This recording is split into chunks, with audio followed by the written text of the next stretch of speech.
Bismillahirrahmanirrahim. Assalamualaikum warahmatullahi wabarakatuh. Waalaikumsalam warahmatullahi. Alhamdulillah kita berjumpa lagi di pagi yang cerah ini. Kami sekarang sedang berada di Studio 2 di Gedung Rasil, Jalan Masjid Silaturahim 36 Kalimanggi, Cibubur. Kita jumpa lagi dalam acara renungan di bawah naungan Al-Quran bersama Ustadz Husein Alatas dan juga Ustadz Otong Surasman. Di sini juga hadir ada Ismi, Dinda, dan Tanaya dari SMK Sudirman yang sedang mengadakan PKL. Juga tentu saja Ondi Saputra yang memegang switcher dan juga kamera. Yang akan kita bahas adalah tentang kesempurnaan Islam. Di mana letak kesempurnaan Islam? Kok sepertinya nggak sempurna, padahal Islam itu adalah sempurna. Nanti akan dijelaskan oleh Ustadz Husein Alatas. Salam Ustadz Husein, Ustadz Otong. Waalaikumsalam warahmatullahi wabarakatuh. Baik, kita mulai acara ini dengan membaca Al-Fatihah. A'udzu billahi minasyaitonir rajim. Bismillahirrahmanirrahim. Alhamdulillahi rabbil alamin. Ar-Rahmanir Rahim. Maliki yaumiddin. Iyyaka na'budu wa iyyaka nasta'in. Ihdinas siratal mustaqim. Siratal ladzina an'amta 'alaihim. Ghairil maghdubi 'alaihim waladdallin. Amin. Alhamdulillah kita sudah baca Al-Fatihah. Mudah-mudahan Allah mudahkan kita dalam memahami apa-apa yang dijelaskan oleh guru-guru kita. Kepada Ustadz kami pisahkan di mana letak kesempurnaan Islam. Itu temanya. Kepada Ustadz Otong sebagai pengantar, tafadhol Ustadz. Assalamualaikum warahmatullahi wabarakatuh. Waalaikumsalam warahmatullahi wabarakatuh.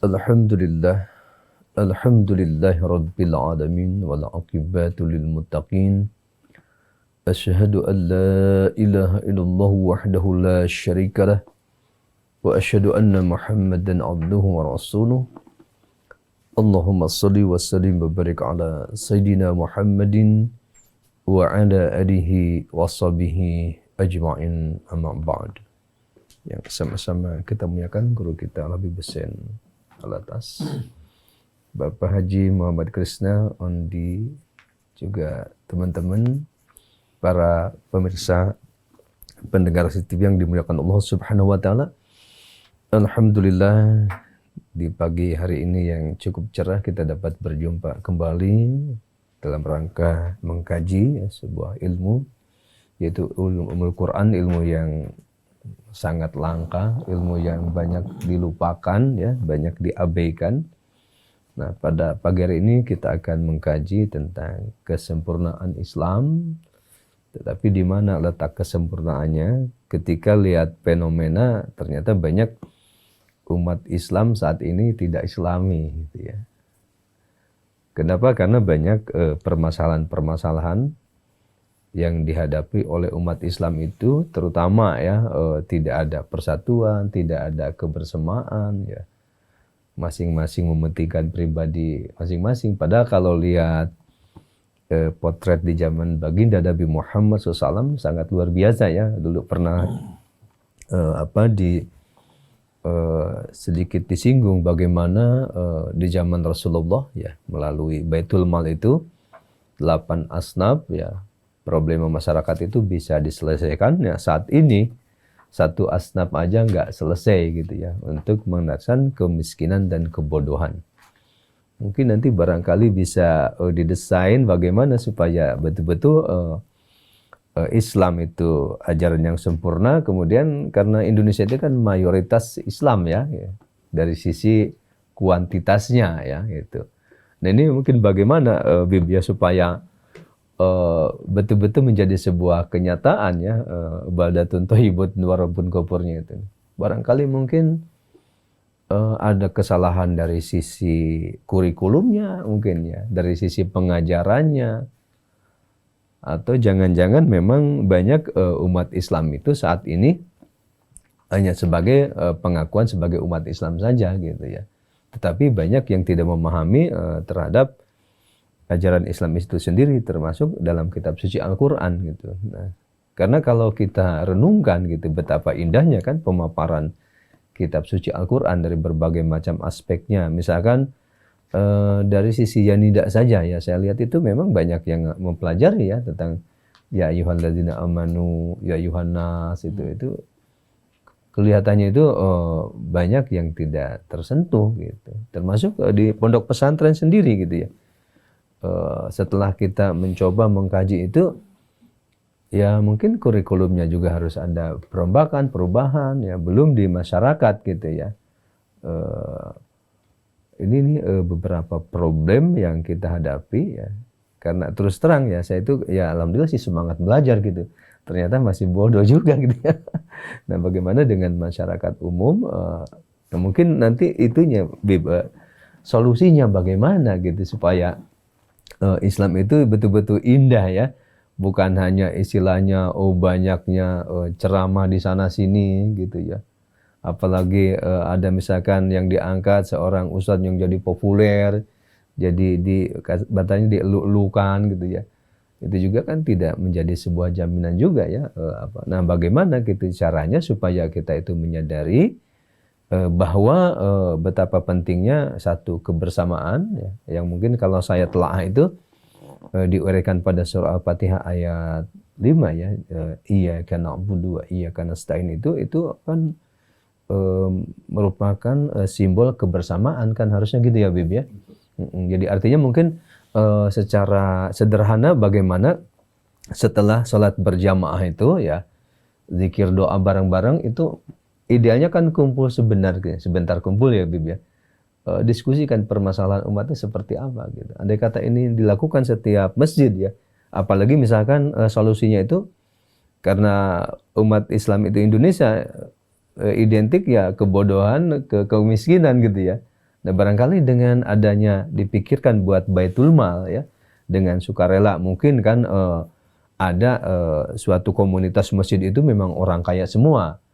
Kan bisa dari situ itu nanti dananya dilimpahkan kemana untuk mungkin untuk pendidikan, untuk perbaikan ekonomi. Barangkali ini kan lebih baik gitu ya. Barangkali mungkin konsep-konsep ini perlu ditawarkan kepada masyarakat. Juga mungkin satu sisi itu saya lihat seseorang itu kalau dilihat dari sisi ibadahnya berapa sih gitu ya. Mungkin sholat malamnya bagaimana? Jangan masih banyak yang nggak sholat malam misalkan ya, di samping sholat wajib itu gitu. Barangkali untuk menutupi kekurangan tersebut itu kan bisa melalui tadi dengan sedekahnya ya, membantu menyekolahkan orang-orang yang miskin, atau mungkin pemikiran saya itu bagaimana ke depannya itu ya memang harus ada istilahnya katakanlah dokter-dokter muda yang bertanggung jawab gitu untuk merubah supaya Islam Indonesia itu lebih baik lagi gitu. Karena saya dapat info itu kenapa Yahudi maju katanya 90% dokter gitu. Katanya gitu ya, saya nggak tahu juga itu. Itu dari sisi akademik ya, berbeda dengan yang dulu ya. Yang dulu nggak perlu dokter juga, memang hebat-hebat ya. Termasuk Habib kan, itunya dokter sebenarnya, cuman nggak dapat dokter aja gitu. Itu kan dari sisi keilmuannya gitu. Tapi sekarang ini perlu ya untuk untuk mencapaikan supaya kesadaran. Nah, mungkin ini sebagai pengantar bagaimana solusinya gitu Bib ya, supaya para umarohnya sadar gitu bahwa itu anugerah kepemimpinan itu bagaimana supaya dijadikan sebagai ladang-ladang amal jariah, bukan ladang-ladang dosa gitu ya.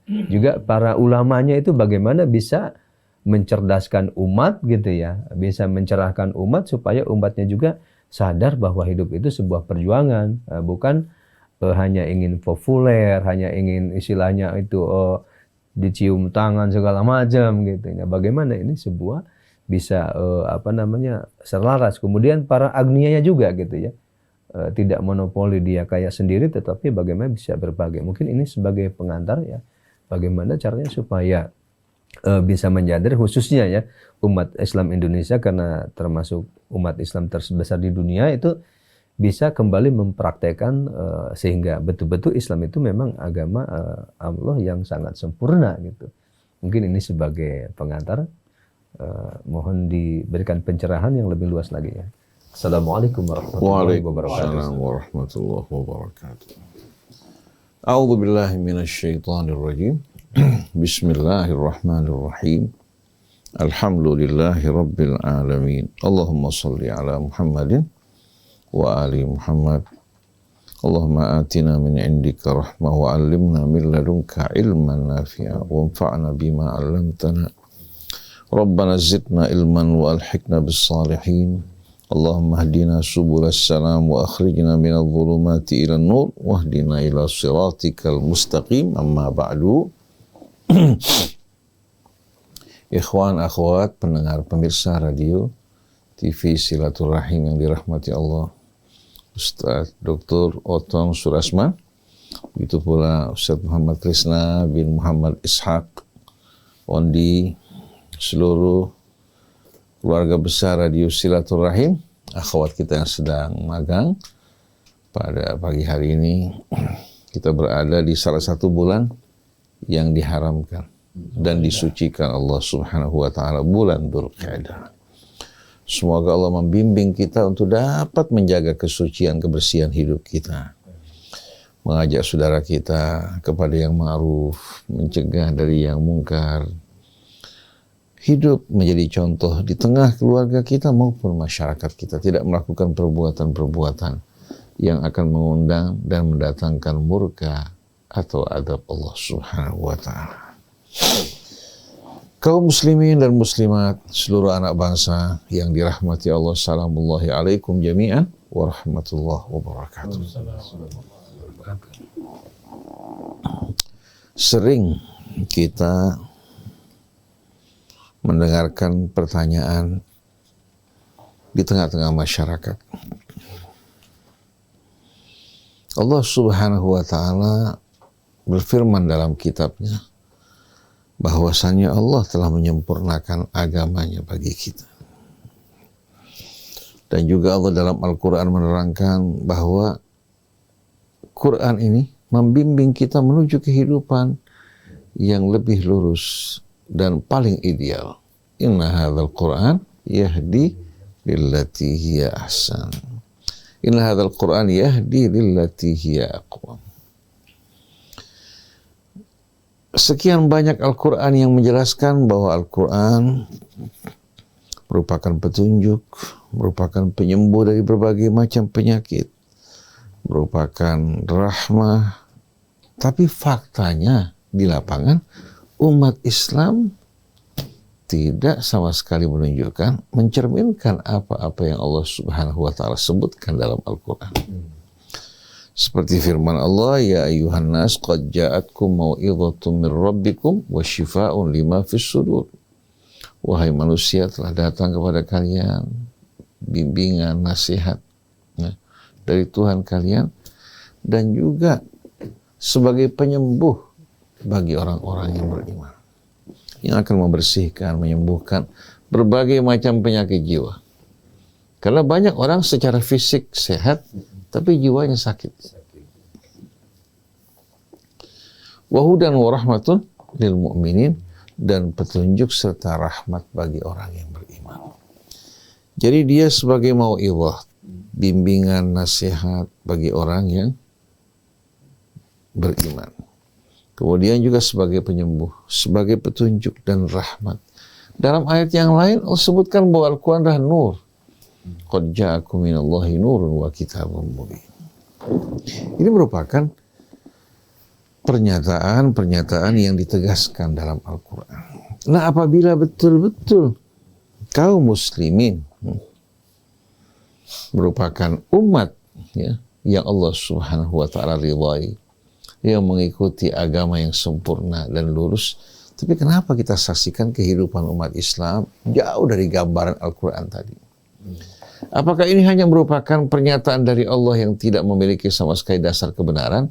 Apakah umatnya yang tidak mendengarkan dan tidak mengikuti petunjuk Allah? Dengan sendirinya Jawabannya, setelah orang mempelajari Al-Quran, mempelajari tuntunan Islam, dan contoh dari perilaku Nabi kita Muhammad Sallallahu Alaihi Wasallam, apalagi terbukti pada masa hidup beliau, dengan bahan baku yang begitu rendah, masyarakat jahiliyah yang tidak berpendidikan, yang terkebelakang, yang arogan, begitu mereka masuk ke dalam Islam, berserah diri kepada Allah, terjadi perubahan dalam apa?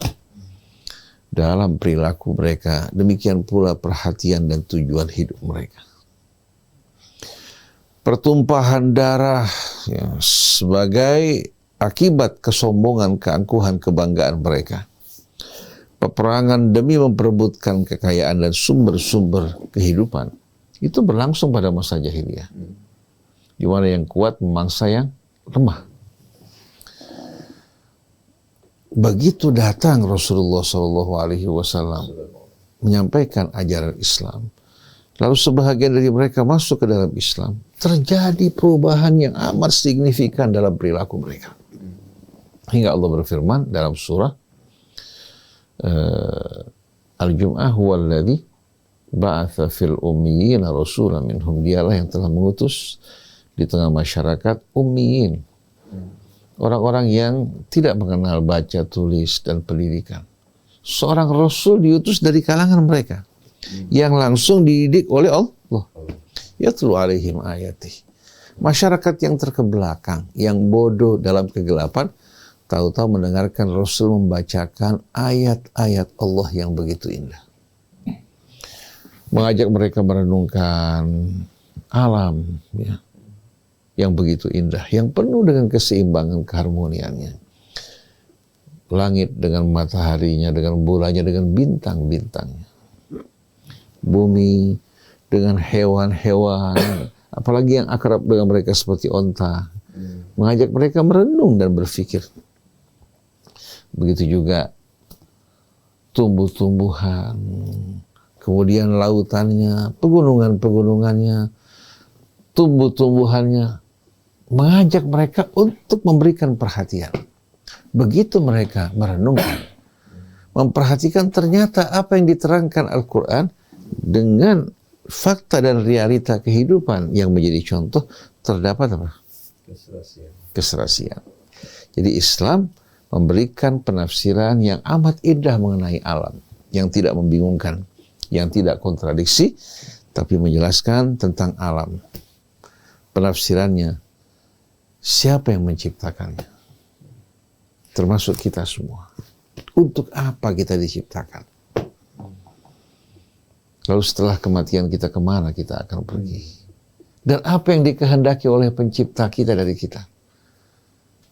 Begitu kita mendengarkan nama-nama Allah yang menjelaskan bahwa Allah sang pencipta, Dia maha bijaksana, maha pengasih, maha penyayang, maha sempurna, tidak pernah berbuat aniaya kepada hambanya. Laisa kamitslihi syai'un wa huwas samiul basir. Kehendaknya kehendak yang betul-betul penuh dengan bijaksana. Ternyata yang diterangkan Allah Subhanahu wa taala dengan fakta dan realita kehidupan semua sama. Kenapa? Karena Islam satu-satunya ajaran yang datang dari Allah, yang disampaikan oleh Nabi Allah Adam, Nabi Allah Nuh, Nabi Allah Ibrahim, sampai kepada Nabi kita Muhammad SAW. Mereka-mereka yang menyampaikan ajaran Allah adalah para nabi, para rasul yang ditunjuk oleh Allah dengan membawa misi yang sama. Mengajak mereka memberikan perhatian pada alam, langitnya, buminya, dan apa yang terdapat di antara keduanya. Membacakan bagi mereka ayat-ayat Allah. Wa yuzakihim, dengan pencerahan yang mereka dapatkan dari ayat-ayat Allah yang dibacakan, baik ayat Al-Qur'annya maupun ayat-ayat kauniyahnya, Allah Subhanahu wa taala sucikan jiwa mereka dari penyembahan terhadap berhala, penyembahan terhadap makhluk, cara hidup yang tidak benar. Allah sucikan mereka. Kemudian wa yu'allimuhumul kitab wal hikmah, mengajarkan mereka Alkitab, kitab yang selalu bersama kita, menemani kita dengan setia dan dalam keadaan suci terpelihara, tangan-tangan kotor tidak mampu untuk mengubahnya.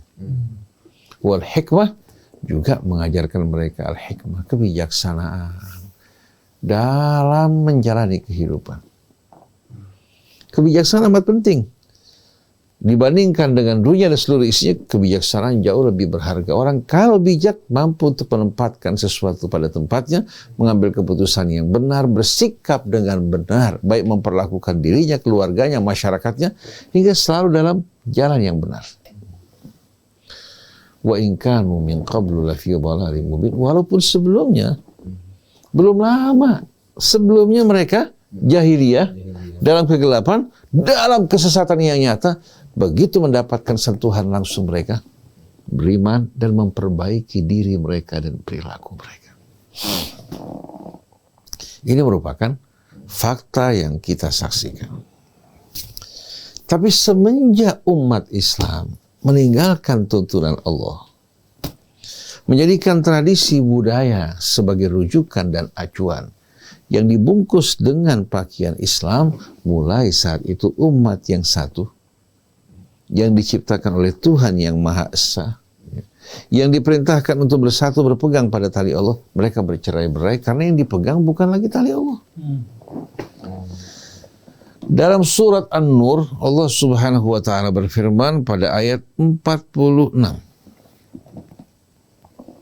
Laqad anzalna ayatin mubayyinat. Sungguh kami telah menurunkan ayat-ayat yang memberikan penerangan, penjelasan yang sejelas-jelasnya. Wallahu yahdi man yasha ila siratim mustaqim. Walaupun Allah turunkan ayat yang memberikan penerangan, penjelasan yang sejelas-jelasnya, tidak semua orang akan dapat menerima hidayah tersebut. Kenapa? Karena sebagian manusia yang bersikap sombong, angkuh, bangga diri, ya, menolak untuk mendengarkan ayat-ayat Allah. Mereka merasa bahwa standar ini di bawah dia. Dia tidak merasa bahwa ini ayat yang dibacakan adalah ayat-ayat yang dibacakan dari penciptanya, pemeliharanya, yang telah melimpahkan nikmat karunia kepadanya. Tapi dia lihat orang yang menyampaikannya miskin, nggak punya apa-apa, ada hak apa kau memberikan nasihat buat saya? Dia lupa ayat yang dibacakan adalah ayat-ayat Allah. Oleh karena itu, Nabi ketika menyampaikan dakwahnya, Nabi dibandingkan kita kan nggak mungkin kita disamakan dengan Nabi. Akhlaknya, pribadinya, dari mulai kecil terlihat kebersihan, kejujuran dan amanatnya. Yang dibacakan ayat Allah masih segar, fresh, sesuai dengan situasi kondisi yang mereka hadapi. Ketika dia membacakan ayat Allah, di antara mereka yang menolak dan ingkar, bukan dalam kebodohan, dia tahu kebenaran Rasul. Abu Lahab paman Nabi. Abu Jahal juga termasuk kerabat Nabi karena dari bangsa Quraisy, Al-Walid ibn al-Mughirah, dan lain-lainnya para pemuka atau kalangan elit dari bangsa Quraisy menolak untuk menerima. Tapi dari kalangan rendah seperti Bilal, Salman, Suhaib, dan lain-lainnya, ketika mereka menyambut seruan Allah, Allah berikan hidayah buat mereka. Allah muliakan mereka. Bahkan siapa yang tidak kenal orang Islam? Siapa orang Islam yang tidak kenal Bilal? Yang tidak kenal Salman Al-Farisi? Selagi mereka hidup dalam lingkungan Islam, pernah mempelajari sejarah Islam, mereka akan mengenal Bilal, Salman. Tapi begitu disebutkan Abu Lahab, mereka tahu Abu Lahab adalah paman Nabi yang turun padanya surat Tabbat yada abi lahabi wa tab. Betul? Oleh karena itu Allah bilang wallahu yahdi man yasha ila siratim mustaqim. Allah akan berikan hidayah bagi siapa yang Allah kehendaki ke jalan yang lurus. Cuma sering orang salah faham, Mas Krisna. Ketika Allah menyebutkan yahdi man yasha, memberikan hidayah bagi siapa yang dikehendaki, atau yudhillu man yasha, menyesatkan siapa yang dikehendaki, mereka beranggapan kehendak Allah ini sama dengan kehendak kita yang angin-anginan. Kalau lagi senang kita baik, kalau lagi kesel nggak ada mood, apa? Kita bersikap acuh dan kasar. Betul nggak? Kalau yang kita hadapi orang yang dekat sama kita, walaupun salah kita bela. Tapi orang yang nggak sejalan sama kita, walaupun benar kita salahkan. Itu manusia seperti ini. Oleh karena itu di saat manusia diberikan hak memberikan hidayah buat orang, pasti yang bakal dipilih orangnya apa? Yang dekat sama dia. Yang jauh, apalagi kalau nggak suka sama dia, nggak bakal diberikan. Jadi bukan secara objektif menilai siapa yang berhak menerima kebaikan dan petunjuk dari Allah. Oleh karena itu Nabi kita Muhammad SAW, walaupun hamba yang dicintai Allah, tapi Allah nggak berikan dia hak untuk memasukkan hidayah ke dalam hati manusia. Kalau diberikan hak, pasti Abu Lahab beriman. Betul nggak? Tapi Allah yang memberikan hidayahnya bagi siapa yang dikehendaki. Nah, kehendak Allah di sini dituangkan dalam aturan dan hukum. Yang merendah, yang tawadhu, yang bersikap mulia, yang tidak berbuat kewaliman, Allah berikan hidayahnya. Walaupun orang dari kalangan rendah. Adapun yang sombong, yang ingkar, yang bangga diri, yang mengikuti hawa nafsunya, walaupun orang yang dekat dengan Rasulnya, Allah tidak akan berikan hidayah. Makanya hidayah ini monopoli Allah yang menentukan siapa yang berhak, karena Allah mengetahui manusia sampai ke dalam-dalamnya. Kalau kita, bisa-bisa orang yang bermuka manis depan kita, ya, mendapatkan perhatian dari kita, padahal dia seorang munafik. Oleh karena itu Allah bilang, Allah akan memberikan hidayahnya bagi siapa yang dikehendaki ke jalan yang lurus. Nah, kita kalau sombong, kita sebagai ustadz ulama, bukan menyampaikan amanat Allah, kitabnya, yang seharusnya ayat-ayat suci kita bacakan sebagaimana Rasulullah membacakan ayat-ayat Al-Quran. Bahkan kita menggantikan Al-Quran dengan yang lain, yang tidak memiliki kekuatan yang sama. Kita jauhkan Allah dari kitabnya. Kita jauhkan manusia dari kitab Allah. Kita jauhkan manusia dari tuntunan hidup yang diajarkan Quran dan sunnah Nabi. Kalau ulama melakukan hal ini, Allah akan biarkan. Kemudian Allah akan cabut hidayah dari mereka. Nabi sebagai seorang Rasul, dia menyampaikan risalah dari Allah. Lalu kita yang mengaku sebagai ulama, pewaris para Nabi, kok tidak menyampaikan kitab Allah? Oleh karena itu banyak umat Islam bisa membaca Al-Quran, tapi kalau ditanya isi Al-Quran mereka tidak memahaminya. Padahal Quran mudah untuk dipelajari. Malah ada yang mengatakan, kita tidak perlu lagi mempelajari Al-Quran, karena ulama-ulama sudah menjelaskan apa yang terdapat dalam Al-Quran. Padahal Quran, kitab yang siap menghadapi tantangan apapun. Di tempat manapun, demikian pula di waktu manapun. Al-Quran adalah petunjuk yang datang dari Allah, alimil ghaibi wasyahada. Di mana ilmu Allah tidak dapat disamakan dengan ilmu manusia. Ilmu manusia ada batasannya. Ada juga apa? Dimensi waktunya begitu dia meninggal dunia. Dengan sendiri dia tidak akan mengikuti perkembangan zaman yang bakal terjadi masa akan datang. Oleh karena itu seorang mujtahid, begitu dia meninggal dunia, ya, maka haknya untuk diikuti berakhir. Karena seorang mujtahid harusnya hidup menyaksikan kejadian-kejadian yang berlangsung di hadapannya agar memberikan fatwa dengan tepat. Jangan apa? Jangan pernyataan dokter pada abad katakan 16, ya. Apa penemuan-penemuan digunakan untuk menyembuhkan penyakit yang ada pada saat ini. Oleh karena itu dokter harus selalu update. Mereka mempelajari pengalaman dokter sebelumnya, tapi tidak menjadikannya sebagai apa? Sebagai rujukan yang pasti, artinya harus begitu. Kalau tidak mungkin ilmu kedokteran berkembang dengan pesat. Tapi yang mempelajari agama tidak pernah sama sekali mempelajari persoalan dengan benar, kemudian dikembalikan kepada rujukan dan sumber agama yang paling utama dalam Al-Quran, tapi mereka kembali kepada pendapat-pendapat para ulama yang telah meninggalkan kita, hidup pada zaman mereka dengan fatwa-fatwa yang sesuai dengan perkembangan zaman pada saat itu.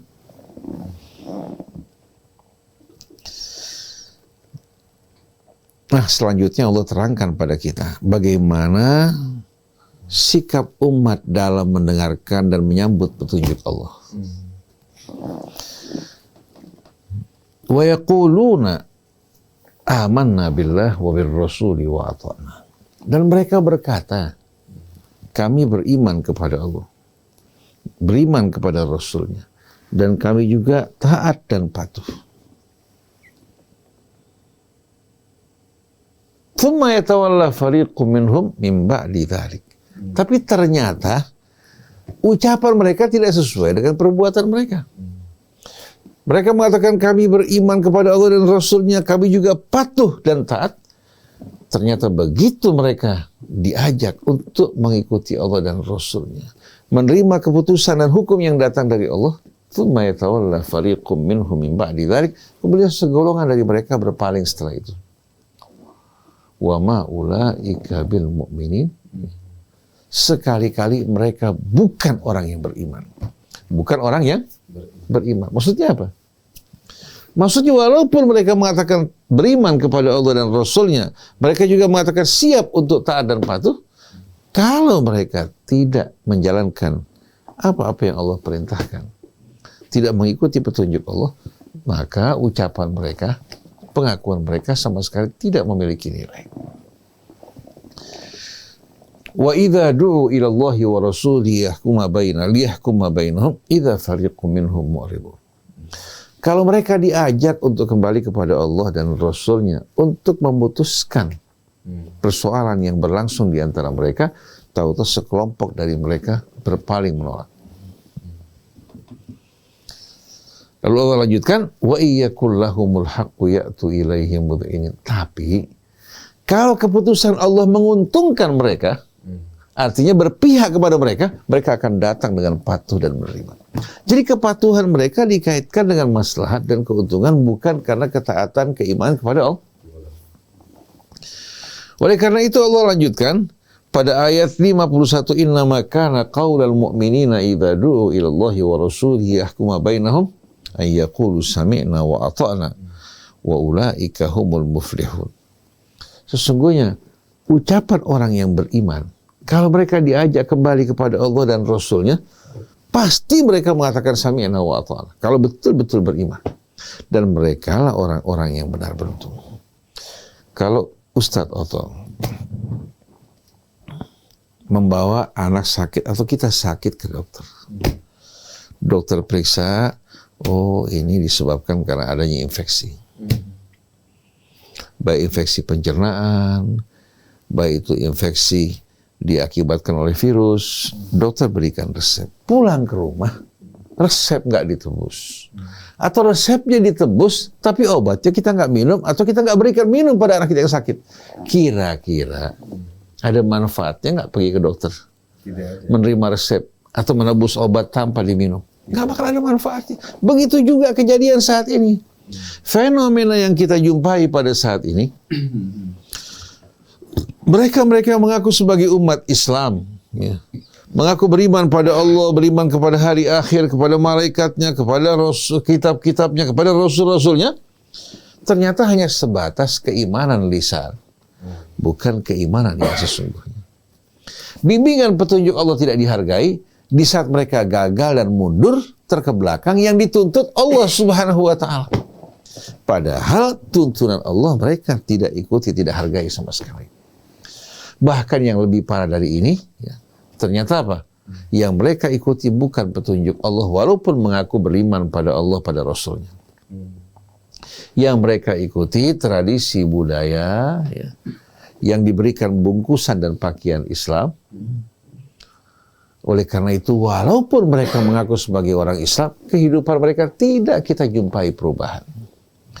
Kemudian terdapat lagi fenomena yang lain, mengaku sebagai umat Islam, tapi tidak ada sama sekali kebersamaan di antara mereka. Tidak ada kecintaan, tidak ada gotong royong, tidak ada saling membantu. Kenapa?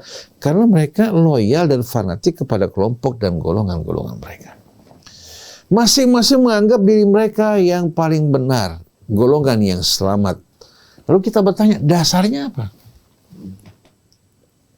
Allah berfirman dalam Al-Quran, inna hadhihi ummatukum ummatan wahidah.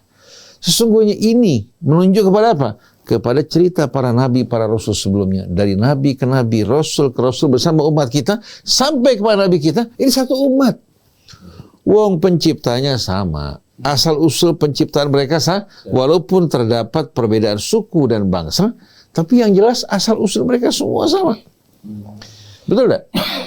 Mereka diciptakan dari pasangan ayah ibu yang sama. Lalu menerima bimbingan petunjuk dari Tuhan yang sama. Lalu kenapa kita ya, yang mengaku sebagai orang Islam yang berserah diri pada Allah, bercerai-berai, bermusuh-musuhan satu dengan lain. Yang kaya tidak peduli pada yang miskin, yang kuat tidak peduli pada yang lemah, yang berilmu juga tidak mau mengajarkan ilmunya kecuali dengan iming-iming dan imbalan yang menjanjikan. Jadi kita bertanya, apakah ini yang dinamakan sebagai apa? Sebagai kaum muslimin. Artinya umat yang berserah diri pada Allah. Kalau dia berserah diri pada Allah dengan seluruh jiwa dan raganya, dia tidak akan sayang menginfakkan hartanya. Tidak akan sayang, bahkan mengorbankan dirinya untuk Allah seperti yang ditunjukkan oleh Ibrahim alaihissalatu wassalam. Kita lihat gambaran umat Nabi kita sebagaimana yang disebutkan dalam hadis sebelum kita baca Al-Quran. Supaya orang jangan mengatakan Ustaz Husain katanya tidak membawa hadis Rasul.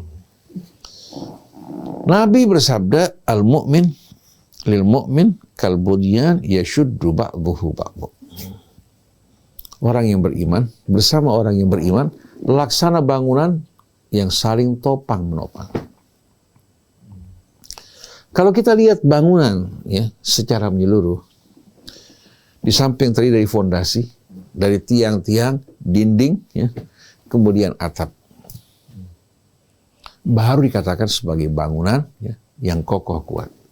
Kalau kita ambil satu pilarnya, apa yang akan terjadi? Bangunan, ya, katakan di tengah-tengah dua pilar, kita ambil satu pilarnya, apa yang akan terjadi? Roboh kan? Jadi nggak bisa sama sekali bangunan hanya dikatakan sebagai atapnya atau aksesorisnya, ya, atau katakan apa? Dindingnya yang indah, atau katakan bahan-bahan yang digunakan, ya, merupakan bahan-bahan yang istimewa.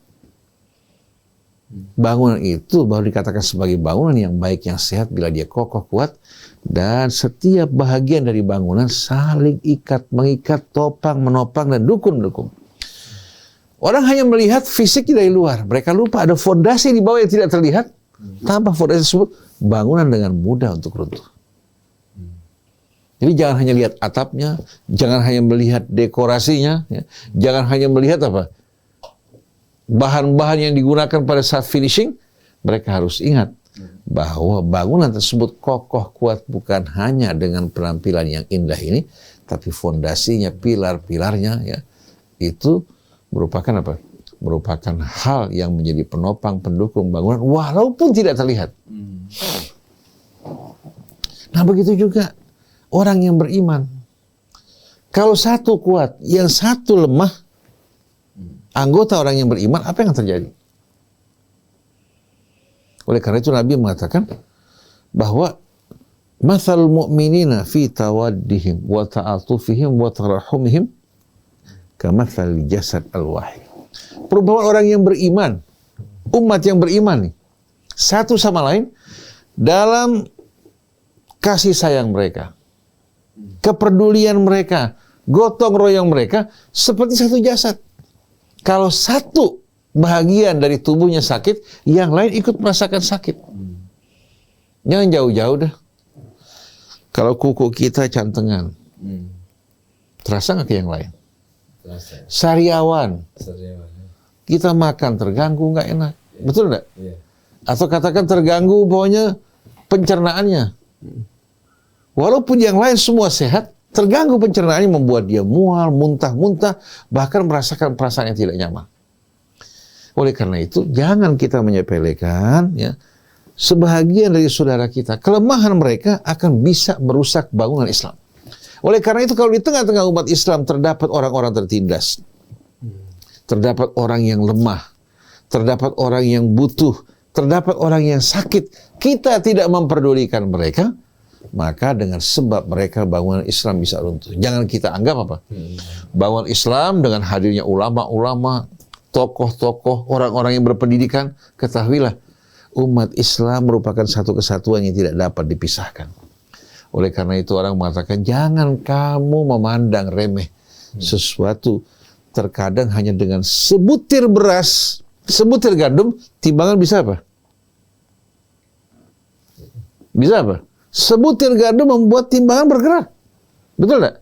Oleh karena itu, jenderal-jenderal di medan perang mengatakan jangan pernah kalian memandang remeh musuh kalian. Jangan menyepelekan yang kecil, terkadang disebabkan yang kecil kalian mengalami kekalahan. Disebabkan hal yang sepele kalian meraih kemenangan. Sebutir beras bisa membuat timbangan bergetar. Nah, kita ini melihat Islam tidak secara objektif, tapi secara subjektif, di mana kita mengikuti tuntunan Islam yang kita anggap sesuai dengan nafsu kita, dengan budaya kita dan lingkungan. Maka ada seruan untuk mendirikan Islam Nusantara. Nanti setelah ada Islam Nusantara, ada lagi Islam Jawa, Islam Sunda, Islam Sumatera, Islam Kalimantan, betul tidak? Ini merupakan fenomena yang tidak sehat. Islam itu tuntunan yang datang dari Allah dengan lengkap dan sempurna. Tugas kita mengamalkan dan mengikutinya. Bukan mengada-adakan sesuatu dari diri kita. Kalau kita mau sibuk mengikuti tuntunan Allah Subhanahu wa taala, waktu umur kita habis, kita masih belum selesai menyelesaikan berbagai macam urusan dan perintah-perintah Allah Subhanahu wa taala. Jadi kita lihat sebagaimana keterangan Al-Qur'an bahwa kita lihat umat Islam terkebelakang pada saat ini. Kita bisa lihat pertama dari kurikulum yang salah. Bukan Al-Quran yang diajarkan, bukan menyampaikan risalah Allah, tapi yang disampaikan adalah pendapat-pendapat manusia yang terikat oleh dimensi waktu dan ruang. Contoh jangan jauh-jauh. Saya masuk pesantren. Pertama saya diperkenalkan Islam. Ketika saya masuk pesantren, masih kecil, baru tamat SD, saya belum bisa baca Al-Quran dengan sempurna. Walaupun bisa mengeja, tapi nggak bisa baca Al-Quran. Hafal sekian banyak ayat. Yang pertama kita belajar di samping Al-Quran yang kita baca, yang kita hafal, belajar fikih. Biasanya waktu masuk pertama kalau bukan Safinah, kita belajar Abu Syuja atau Fathul Qarib. Kemudian nahunya belajar Jurumiyah. Setelah itu nanti meningkat kepada kitab Alfiyah. Lalu diperkenalkan nggak kita kepada Allah Subhanahu wa taala? Kita belajar grammar bahasa Arab. Belajar juga berbagai macam fikih dan pendapat yang ditulis oleh manusia. Lalu kita sama sekali nggak dihubungkan dengan Allah. Kita terhubung dengan pengarang buku tersebut, tapi tidak terhubung dengan Allah. Kita dengarkan kisah waktu si penulis menulis buku Nahwu ini, sebelum disebarkan, dia rendam dalam air zam-zam dulu. Kemudian dia istikharah. Begitu juga yang menulis Fathul Qarib banyak, atau Fathul Mu'in. Bagaimana kisah-kisah tentang mereka kita dengar, tapi tentang Allah kita nggak tahu. Kira-kira kita bisa menghargai nggak satu hukum atau mempelajari tuntunan Islam kalau kita tidak mengenal Allah Subhanahu wa taala? Yang seharusnya kita pelajari pertama-tama mengenal Allah, mengenal asma'nya yang menunjukkan keindahannya, kebesarannya, keagungannya. Betul nggak?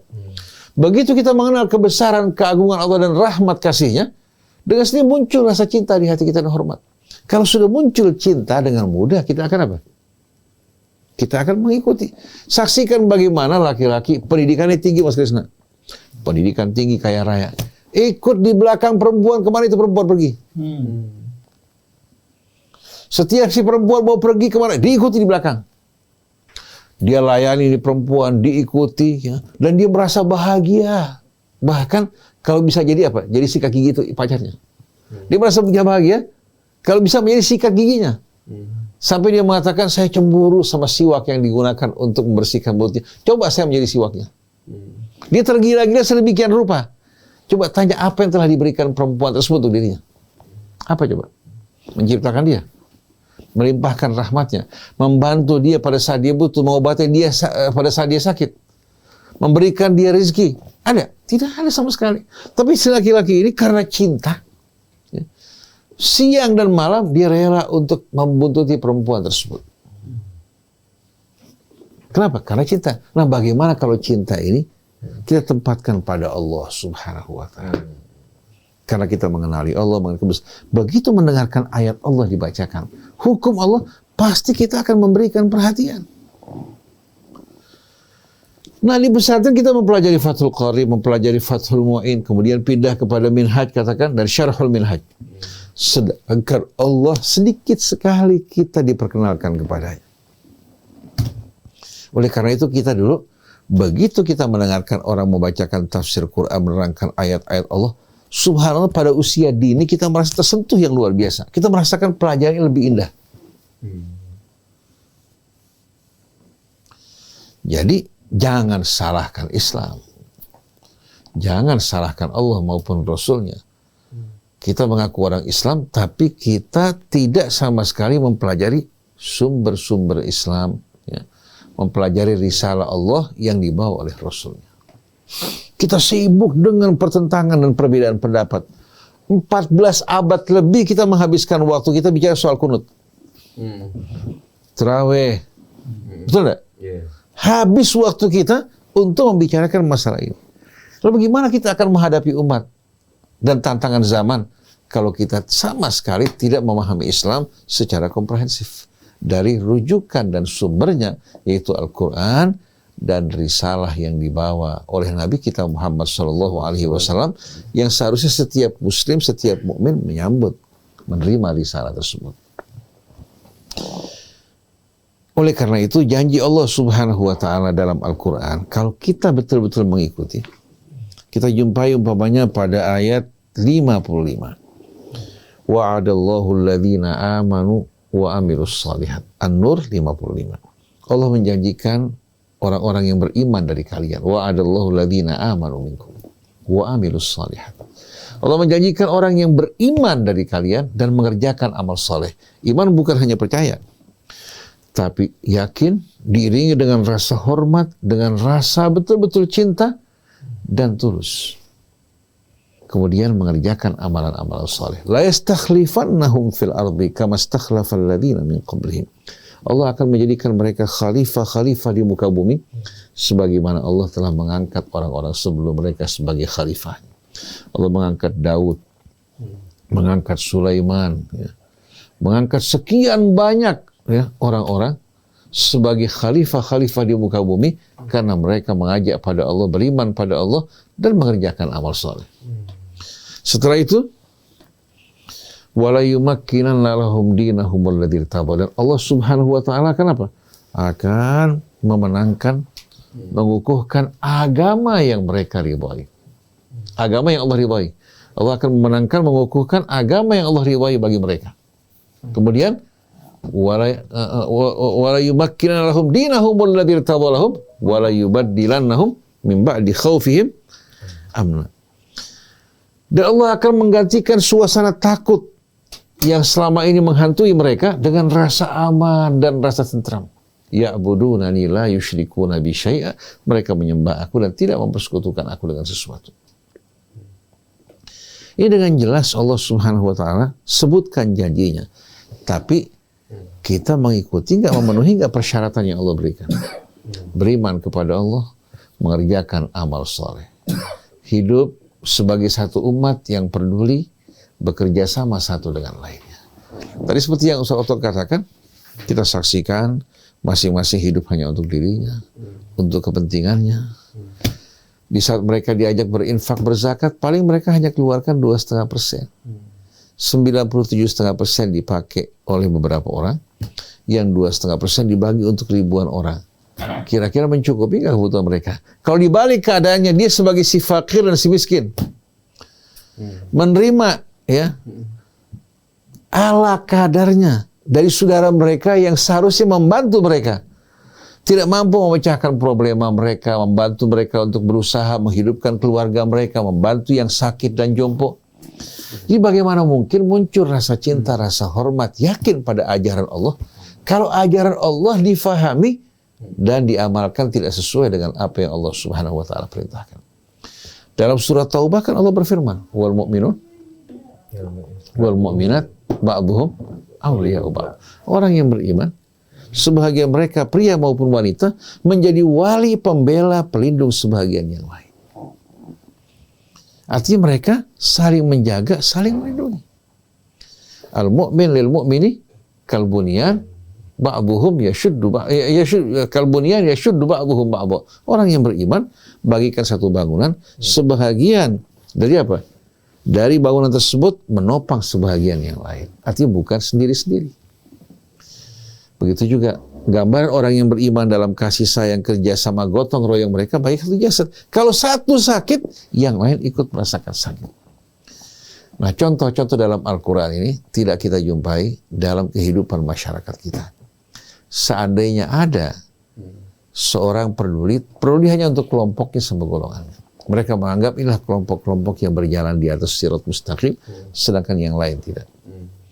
Kita belum menjumpai umat Islam dalam arti yang sebenarnya. Yang ada hanya kelompok-kelompok yang terikat oleh kefanatikan. Itu pun tidak bekerja sama, saling membantu seperti yang digambarkan Al-Quran. Jadi kalau kita lihat fenomena umat Islam pada saat ini dengan sendirinya, pertama-tama, untuk dikatakan solusinya, pertama-tama kurikulumnya yang dipelajari oleh setiap Muslim harus sama, itu Al-Quran. Kemudian sunnah-sunnah Rasul. Dengan sini kalau dikatakan sunnah berbeda dengan hadis. Kalau hadis berkumpulan riwayat, kalau sunnah itu yang sejalan dengan Quran. Karena Nabi membawa risalah dari Allah, tidak mungkin Nabi berbeda dengan apa yang disampaikan Al-Quran. Kemudian membutuhkan juga contoh-contoh tauladan terutama sekali dimulai dari para ulamanya. Para ustadznya bukan hanya mengajarkan, tapi mencontohkan juga di tengah murid-murid mereka. Karena kalau mereka hanya mengajarkan sebagai wacana, sebagai bekal ilmu, seperti yang kita jumpai, kita belajar di Al-Azhar, ya, dari guru-guru yang mengajarkan kepada kita, mereka hafidh Quran, menguasai bidang mereka. Tapi di saat mereka mengajarkan kepada kita, diiringi dengan bahasa yang kotor, dengan cacian dan makian, dengan sendirinya akan berbekas pada muridnya. Si murid akan melakukan hal yang sama juga pada muridnya. Seorang guru di Al-Azhar, doktor, dengan jubah bisa mengatakan pada murid, ya himar, ya jahash, ya. Kata-kata seperti ini.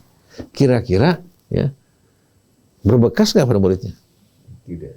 Si murid berbekas yang diajarkan. Yang diajarkan. Akhirnya begitu dia pulang ke kampung halamannya, kata-kata yang sama juga keluar. Mereka menganggap bahwa ini merupakan candaan yang dibolehkan. Di saat si guru mengajak orang berinfak, si guru harus memulai dari dirinya. Bukan guru hanya berpikir menerima infak, memperkaya diri, tidak menjalankan amanat Allah, maka seperti para ahli kitab sebelum kita. Jadi penyakit yang ada pada para ahli kitab sebelum kita terjadi pada ulama-ulama kita. Jadi yang harus dilakukan oleh kita semua adalah memperbaiki dan mengubah kurikulum kita. Jadi pesantrennya apapun namanya, siapapun gurunya, kalau rujukannya sama, bersama-sama ya, juga berkumpul ulama untuk apa? Untuk memahami Al-Quran dan menerangkannya. Supaya pemahaman Al-Quran bisa apa? Bisa seragam. Bukan setiap orang membawa apa? Pendapat yang berbeda, tanpa dasar dan belum teruji apa-apa yang mereka sampaikan. Kalau betul-betul berkumpul ulamanya, ada perkumpulan ulama, bukan atas nama kelompok maupun golongan, tapi ulama Islam berkumpul bersama-sama, mengkaji Al-Quran, kemudian menjelaskan bagi umat apa-apa yang tidak jelas dan kurang difahami oleh mereka. Sebagaimana peran Rasul menjelaskan Al-Quran dan menyampaikannya kepada umat. Insya Allah lama-kelamaan, jarak antara umat Islam akan semakin apa? Semakin rapat, semakin bersatu, dan akan muncul kecintaan kepada Allah, kepada tuntunan Islam, karena mereka lihat buktinya dalam hidup. Oleh karena itu, suami sebelum berumah tangga diberikan pendidikan untuk bersikap baik, mulia pada istrinya. Menjalankan amanat Allah. Istri juga diperintahkan untuk berlaku baik, mulia pada suaminya. Kemudian diajarkan bagaimana mendidik anak mereka. Quran memberikan pelajaran contoh yang amat indah buat kita semua. Mengisahkan kisah para nabi kepada mereka, membacakan ayat-ayat Allah. Hingga setiap rumah, betul-betul ayat Allah berkumandang, bukan hanya dibaca, tapi diterangkan, dijelaskan kepada mereka semuanya. Nah, selama ini kita tidak melaksanakan hal ini. Ini merupakan fakta dan bukti. Bahkan uniknya, sepanjang tahun, dia tidak membaca Al-Quran kecuali pada saat Ramadan. Itu pun dibaca, bukan untuk difahami dan dipelajari. Kita belum membawakan contoh-contoh secara praktis. berkaitan dengan indahnya dan kesempurnaan Islam. Walaupun dalam kajian bersama Ustadz Hamzah, kita telah bahas di antara contoh-contoh yang berhubungan dengan tuntunan Islam yang terbagi dua. Ada yang masuk dalam kategori ats-tsawabit, yang pakem, yang tidak berubah.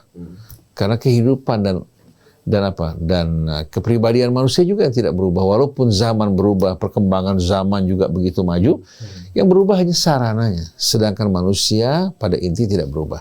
Maka ajaran-ajaran yang pakem ini masuk dalam kategori ats-tsawabit. Tapi ada yang namanya al-mutahawwilat. Al-mutahawwilat ini di mana nas-nas dan tuntunan agama ya, bisa betul-betul difahami ya, sesuai dengan situasi dan kondisi umat tanpa melenceng dan menyimpang dari nas tersebut. Artinya nasnya yang diturunkan Allah sebagai contoh. Ketika Allah berfirman, khudh min amwalihim, ambil dari sebagian harta mereka. Allah sebutkan nggak apa jenis hartanya? Nggak sebutkan kan? Artinya apa saja yang masuk dalam kategori harta dikenakan zakat. Ketika Allah berfirman, ya ayyuhalladzina amanu anfiqu min thayyibati ma kasabtum wa mimma akhrajna lakum min al-ardh. Wahai orang yang beriman, infakkan sebahagian dari hasil usaha kalian yang thayyib. Dan apa saja yang dihasilkan oleh bumi. Kita bertanya, kata-kata usaha. Apa saja yang kalian dapatkan dari usaha kalian yang baik dan thayyib? Allah tentukan nggak perdagangan? Tidak. Sifatnya meluas. Kalau dulu ya, lingkungan usaha terbatas pada perdagangan, pada pertanian, ya, kemudian peternakan, ya, yang berkaitan dengan profesi-profesi yang dikenal saat ini belum muncul pada saat tersebut. Dengan sendiri dulu tidak dikenakan, tapi berbeda sekarang. Maka lahirlah zakat profesi yang dulu tidak dikenal. Ya. Bukan berarti apa? Zakat hanya terbatas pada apa yang diambil Rasul pada masa hidupnya. Seharusnya apa? Pemahaman nas ini berkembang sesuai dengan pengembangan dan pertumbuhan ekonomi. Dulu hanya terbatas pada perdagangan, peternakan, pertanian. Sekarang ekonomi berputar dengan pesat. Bahkan sebagian besar uang berputar pada apa? Pada sektor jasa. Jangan jauh-jauh. Sekarang katakan profesi sebagai seorang dokter, seorang konsultan, seorang hakim, seorang jaksa, begitu juga berbagai macam profesi ya, yang halal, ya, yang menghasilkan uang. Kira-kira diambil nggak zakat mereka? Tidak. Orang-orang yang mengikuti apa yang terjadi pada masa Rasul, yang dipungut pada masa itu mengatakan zakat profesi bid'ah. Zakat ini bid'ah kan tidak ada pada masa Nabi kita Muhammad SAW. Padahal ayat Quran tidak menyebutkan jenis harta yang diambil. Ayat Quran juga tidak menyebutkan usaha tertentu, tapi usaha dengan syarat merupakan usaha yang halal, yang menghasilkan manfaat, maka wajib dikeluarkan zakatnya. Begitu juga apa yang kami keluarkan bagi kalian dari hasil bumi. Allah sebutkan nggak hanya gandum sama beras? Tidak. Semua hasil bumi yang menguntungkan, ya, yang dikelola ya, secara massal, maka wajib dikeluarkan zakatnya, termasuk nikel, emas, timah, tembaga, apa saja yang dihasilkan, dan minyak. Harus dikeluarkan zakatnya. Tapi orang-orang yang hidup dengan masa lampau, ya, yang hanya mengikuti apa-apa yang datang dari salaf, mengatakan ini semua merupakan bid'ah dhalalah. Kenapa? Karena tidak memahami bahwa dalam Islam terdapat dua jenis hukum dan aturan. Satu yang namanya ats-tsawabit, satu namanya al-mutahawwilat. Nah, dengan dua bahagian dari hukum ini berhadapan dengan yang pakem, maka hukum-hukum yang sabit, yang tetap, ya, yang tampil berhadapan dengan yang berubah dan berkembang, maka dengan sendirinya aturan-aturan yang disesuaikan dengan situasi kondisi Allah Subhanahu wa Ta'ala siapkan.